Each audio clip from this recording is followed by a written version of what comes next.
Hi, this is Rabbi Chaim Kaufman. Welcome to our 239th installment in the Torah portion of the week.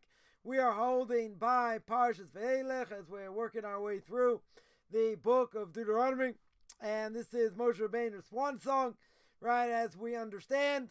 And Moshe Rabbeinu is going to take leave. He's going to give it over. He's going to pass it over to Joshua. He's going to bring the Jewish people into the promised land. Then we have the king reading the book of Deuteronomy, and as Moshe Rabbeinu his end draws near, a lot to talk about here. But the Torah tells me, book of Deuteronomy chapter 31 verse 21. Right here the Torah tells me, it shall be when many evils, distresses comes upon it, then the song shall speak of it before it as a witness, for it shall not be forgotten from the mouth of its offspring. If I know its inclination, what it does say, what it does today, before I bring them to the land that I have sworn to them. So interesting, Torah here says that the song is going to be a witness, and it won't be forgotten. Right? It's not going to be forgotten from the mouth of the people. Right? They're not going to forget. They're not going to forget over here. Right? It says, Moiv Rebbe, Arav Agon, or Moshe Shlita, should be well. And he brings down and Tam Vadas, in his commentary on Chumash, he brings a Maisa. He brings a Maisa from Rabbi Chanan Wasserman. Hashem Yikam Damo, may God avenge his blood. Famous student of Chofetz Chaim. And tells the following story. He says that during the war, meaning World War II, he got delayed in England. Abu Chanan used to come to England to raise money for the yeshiva in Baranovich. And his father, Stormach's father, had a very close connection to Rebbe Chanan. He used to stay in his house. So Stormach at that time was a kid, right? He was very young. Regardless, he says that he was delayed in England and he wanted to return. Right? He was waiting to return back to the yeshiva. Right? He's going to go back to the yeshiva now. At this point, it was extremely dangerous to go. Right? So, no question, how's he allowed to go? Right? How in the world is he allowed to go? Putting himself in danger. So, when he wanted to go back, at the time of the beginning, or very close to the war, the people in England, the Jews in England, trying to convince him not to go. Right? They try and convince him not to go because of the danger. This comes along Rebbe Chanan. What does Rebbe Chanan say? He says the captain, doesn't leave the ship, right, when it's in danger of sinking in the ocean. Meaning, if the boat is being thrown around left and right, it's a big storm, tremendous storm, it looks like the boat's going to get ripped to shreds, captain doesn't leave. He doesn't jump aboard, right, jump overboard, try and save himself. Captain goes down with the ship. That's what Rabbi Chanan said. So he says, therefore, he's implored, he's forced really to go back. He has to go back to the students of the yeshiva. Because how can they be there without any captain? Can't be there without a captain, so he has to go back. So one rabbinic scholar, one Talmud Chacham there, at the time said, really, Rebbe Chanan's right. You don't go down with the ship. Right? He says you have to go back. You have to go back for the sake of your students. Right? They need help. That's true. They need guidance. Right? But he said maybe there's hope that Judaism in Poland can be saved. Why? why would there be hope that Judaism might be saved there? That there wouldn't be destruction? Go to this verse. Quote this verse. Because the Torah won't be forgotten from your progeny, right? From your offspring. So, as Rebbe Chanan was leaving, he said in a fiery way, it's true. There's a promise. There's an ultimate promise. That Torah won't be forgotten. The only question is, Rabbi Chanan over here said, it's not clear what we're talking about. Right? What's going to be forgotten? Right? The reality is, he probably understood the danger. Even so, he felt an achrayus, a responsibility to his students. He felt he couldn't leave. Right? So he says there is an ultimate promise of it not being forgotten, Torah not being forgotten. Right? From the offspring. Just not clear what that is. Right? What this forgetfulness is. Now, the Chofetz Chaim understood when we look at the confrontation between Esav and Yaakov. What did Yaakov do? He split up the camp. And he split up the camp for a very good reason. And the reason was that if Esav pounces on one aspect or one part of the camp, the other camp will survive. So, the Chofetz Chaim understood that even if there's destruction, God forbid, of Jews in one place of the world, one part of the world, they'll survive somewhere else. In other words, they won't totally get destroyed. How do we know? God makes a promise.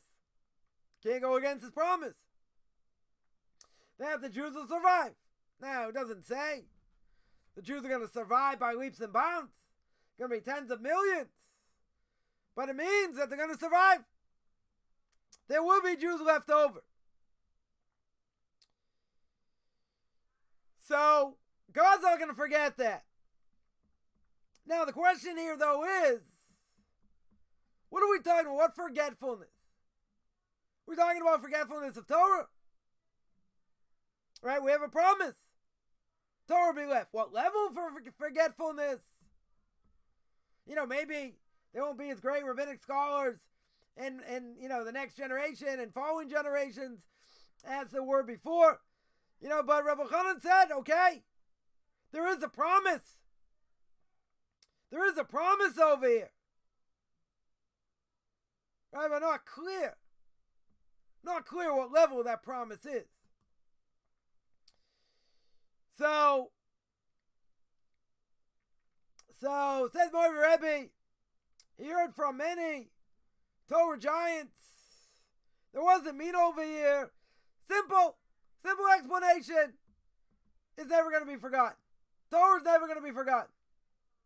Right? It's going to be able to be passed down. Again, if you're talking about quantity, you're not going to have great numbers. But hopefully we have quality. Right? That the ones that do survive are going to survive and pass that down to the next generation. So even though we see Esther upon him, we're living in a world of God's hiddenness within hiddenness. And we don't understand. We don't fathom over here the divine providence with the Jewish people. Because let's look at history. History does not bode well for the Jewish people. I mean, they were at the pinnacle. You know, they came out of Egypt, destroyed. The Egyptians got destroyed. You know, they had the temple, the Beis Hamikdash. God's presence, at least by the first temple, was there. So there is a lot going on. You know, a lot of positive. Yeah, but then we see the cycle. Jews don't do what we're supposed to do. Right? The payback. punishment. Punishment can be very severe. Can be absolutely severe. But we don't understand divine providence. Divine providence is very hard to understand. So this will be the testimony. Says the Torah, Kilo tishkach mipi zaroi. Torah's not going to be forgotten. Right, from its seed, from its progeny. Because even though for 2,000 years we've had to suffer tremendously, pogroms, holocausts, destruction of communities, right, horrific destruction of the Jewish people, nonetheless, what do we see? Jewish people are still here. Right? They're still around. They're still learning Torah. They're still keeping mitzvahs. I mean, it's a good part. I guess the majority part of the Jewish people can't read Hebrew. Don't know anything about Torah mitzvahs. Don't care about Torah mitzvahs. Okay. Right? Even though that's true, nonetheless, Torah is still going to survive. How is Torah going to survive? Not through them. Because what are they perpetuating? They're perpetuating intermarriage. Assimilation. That's what they're perpetuating. So how can that survive? It won't survive. All right, reminds me, when I was first married, first place we went on honeymoon on a kosher tour. Went to Italy, went to France. So we're in Italy. It was one of the first things we saw there. In Rome is the Arch of Titus. Right, it's well known. Titus took some or all of the vessels of the Beis Hamikdash, of the temple, destroyed the temple, in Jerusalem, etc.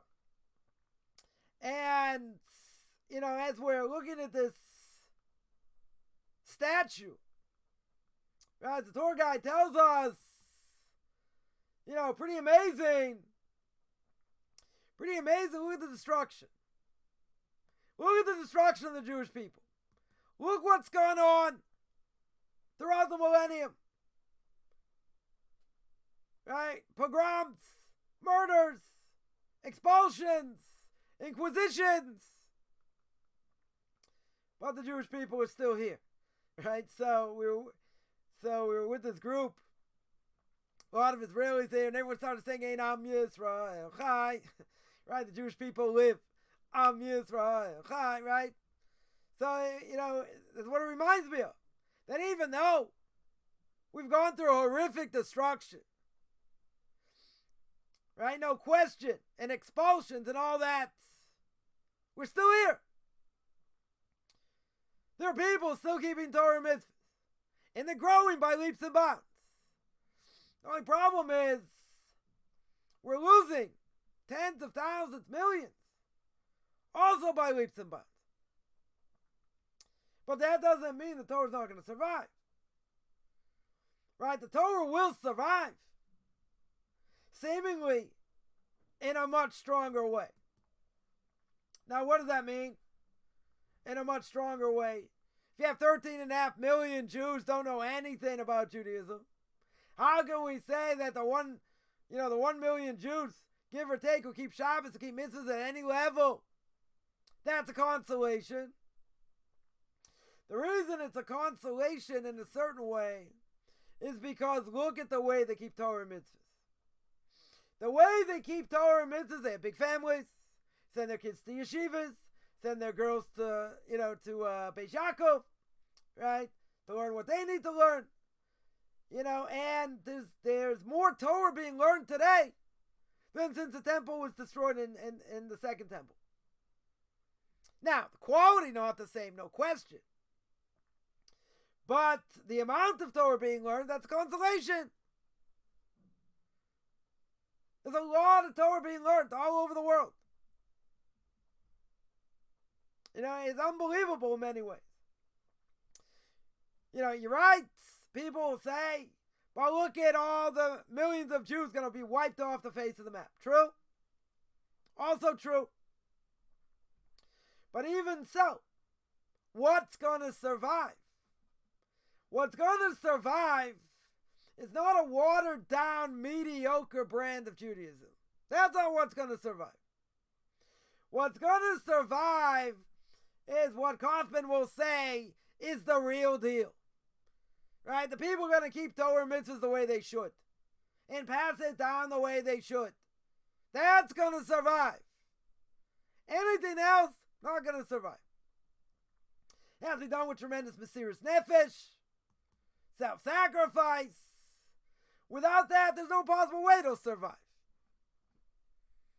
Right? Even in the modern Orthodox community today. Not surviving so well because it's watered down. Anytime you water down Judaism, it'll die. Some more, some less. Right? But a lot of them are hanging on for dear life because they have 2 feet in the secular world, half a foot in the religious world. So what happens? Destruction. That's what's going to happen. And that is what's happening. That is what the statistics show. And everyone knows I'm very big into statistics. I'm very big into what works. And if it doesn't work, Kaufman's language, shut up. You don't have anything to say. It doesn't work. You can't pass it down. And if you can't pass it down, I'm not interested in what your philosophical outlook is. Right? The waste of time. Does it work or it doesn't work? Right? So here, regardless of what the Jewish people have gone through, it's one of the miracles, no question, of Jewish survival. Because you put the Jews, you put anyone else in the Jews' shoes, they disappear. 100% of the time, they will not survive. Pogroms, destruction, melting pot, assimilation, they won't survive. Not possible. You've seen by other cultures, that have been put in places where their customs weren't kept so much, they disappeared, essentially. Some more, some less. But there's no possible way. How in the world are they going to survive? But here's something more than that. Much, much more than that. Because we are the most persecuted people in the world. We are. Right? Think all the other nations combined. And all the persecution, whoever, has been persecuted. You can't compare that to the Jews. No comparison. But why have we survived? Why in the world have we survived? We've survived because we kept to the Torah. We kept to the mitzvahs. If you don't keep the Torah mitzvahs, it won't survive. There's no possible way. Right? It's only a matter of time till they die. Spiritually. As I was told many times, some people said, our synagogue's never going to die. It's going to die. If not today, tomorrow. If not tomorrow, the next day. It'll die. It's only a matter of when. Why? Because they can't pass it down. Their kids are not going to keep it. Because they're not close enough to the Masorah. They're not close enough to tradition. So why should they keep it? They'll say it was a nice try. Maybe they themselves will keep some things. But they'll die off. Spiritually, there won't be anything left. So if you don't have Torah, if you don't have mitzvahs, you don't have a prayer. You don't. You don't have a prayer survival. And that's the promise here. The promise over here is it won't be forgotten. What does it mean it won't be forgotten? It won't be forgotten by the people who are going to learn it. By the people who are going to keep it. By the people who are going to pass it down and keep these quote-unquote antiquated laws. We understand them more, we understand them less. Irrelevant. We're still going to keep it. And those people who are still going to keep it, they'll pass it down. With a very high success rate. Extremely high success rate. Can't be said for any other so-called Jewish movement. But that's the promise. That's the promise over here.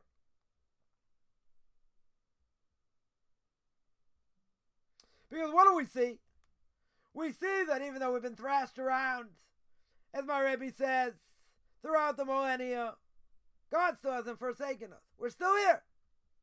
Got the state of Israel. Got Judaism growing by leaps and bounds. It's unbelievable.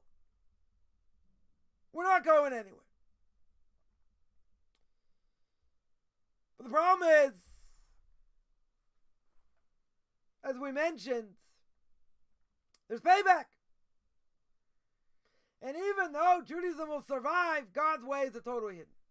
We can't understand God's ways. No possible way. Just like Moshe Rabbeinu says, I want to see your face and live. Can't happen. Never going to happen. We can only understand things maybe in hindsight. Maybe. But in the end,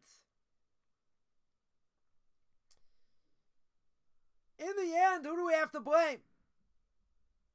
Nobody but ourselves. Because the Torah tells me clear. The Torah says, you keep what you're supposed to keep, everything's good. You don't keep what you're supposed to keep, there's payback. There will be payback. A few weeks back, we went through all the klolos, right? All the curses. We went through. We read them. And unfortunately, they've come to fruition because we didn't listen. We had prophets. We didn't listen. We didn't get the message. And we paid a serious price. But the caveat over here is, even if that's true, what should have happened is Judaism gets destroyed. There are no Jews left. That's what should have happened. But since God's never going to forget us, right? Because we're not going to forget the Torah through our progeny. Even if it looks like we're being thrashed around, doesn't really matter. Because in the end, the promise sticks. God's never going to totally forsake his people. And because that is the case, we see what we see today. On the one hand, assimilation, 80% intermarriage rate in some places, destruction spiritually. But we also see the unbelievable fact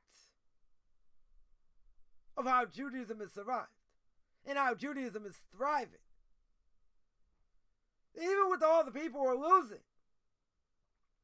But the ones we're going to have left, they're going to be the strong ones. They're going to be the ones to pass it down to the next generation. I want to remind everyone I give a class on Duties of the Heart every Tuesday, 9 o'clock Eastern Time. We're in the gate of self-accounting, very appropriate for Rosh Hashanah Yom Kippur. I do a class on the book of Leviticus chapter 15 every Sunday, 9 o'clock Eastern Time, 4 o'clock Israel Time. I have 2 Q&As every Tuesday, Thursday, 10 o'clock Eastern Time, 5 o'clock Israel Time. Pirkei Avos every Saturday. Every Saturday, 9 o'clock Israel Time, 2 o'clock Eastern Time.